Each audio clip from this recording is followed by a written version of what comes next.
जय गुरु जी, शुक्राना गुरु जी। सारी संगत को जय गुरु जी।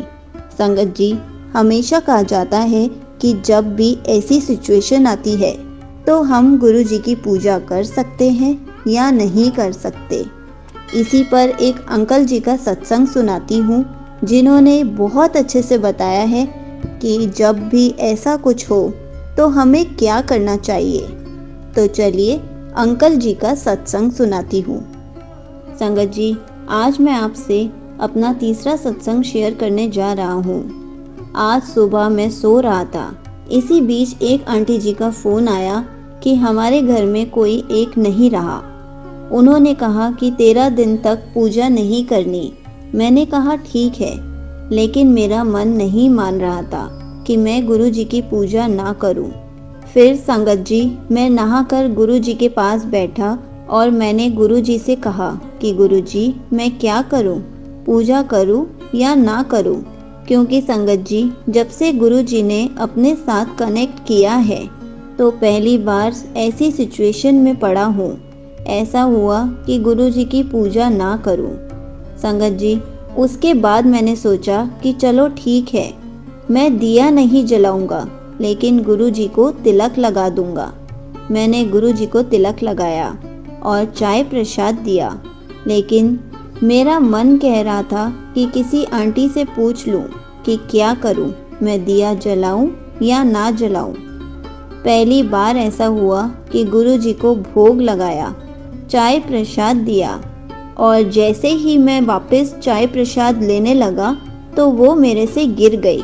फिर मैं जल्दी से समझ गया कि मुझे आंटी से पूछना चाहिए। मैंने पूछा तो आंटी जी ने कहा, जो गुरु जी को मानते हैं और उनकी पूजा करते हैं तो क्या वो ऐसे टाइम में गुरु जी की पूजा नहीं करते या उनको भोग नहीं लगाते। तो आंटी जी ने कहा कि ऐसा कुछ नहीं है, मन में कोई भी वहम नहीं रखते, क्योंकि वो पड़ोस वाले घर में हुआ है, आपके घर में नहीं हुआ। तो मैंने तुरंत गुरु जी के सामने दिया जलाया और मन में कोई भी वहम नहीं रखा। मैं जो भी गुरु जी की पूजा करता हूँ वो ये सब करता ही रहूँगा।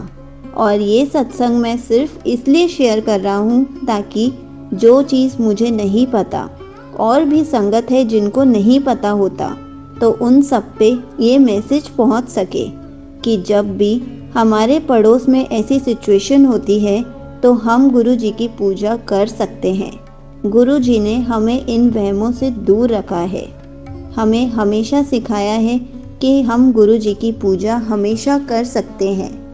यहीं पर अंकल जी का सत्संग समाप्त होता है। संगत जी, ये बात बिल्कुल सच है। जब भी कोई ऐसी सिचुएशन हमारे रिलेटिव्स में, हमारे पड़ोस में, कहीं पर भी आती है तो हम गुरु जी की पूजा कर सकते हैं। गुरु जी ने हमें इन सब वहमों से दूर रखा है। हमें हमेशा यही सिखाया है कि तुम मेरी पूजा कर सकते हो, क्योंकि वो जो सिचुएशन आई है हमारे घर पर नहीं है। अगर हमारे घर पर वो सिचुएशन होती है तो ऑब्वियसली हम उस टाइम पे दिया नहीं जला पाते, क्योंकि हम रिचुअल्स में बहुत ज़्यादा बिजी होते हैं। इसलिए हमें किसी भी वहम में नहीं पड़ना चाहिए, हमें कुछ भी नहीं सोचना चाहिए। हम जैसा करते आए हैं वैसा ही करते रहना चाहिए। जय गुरु जी, शुक्राना गुरु जी।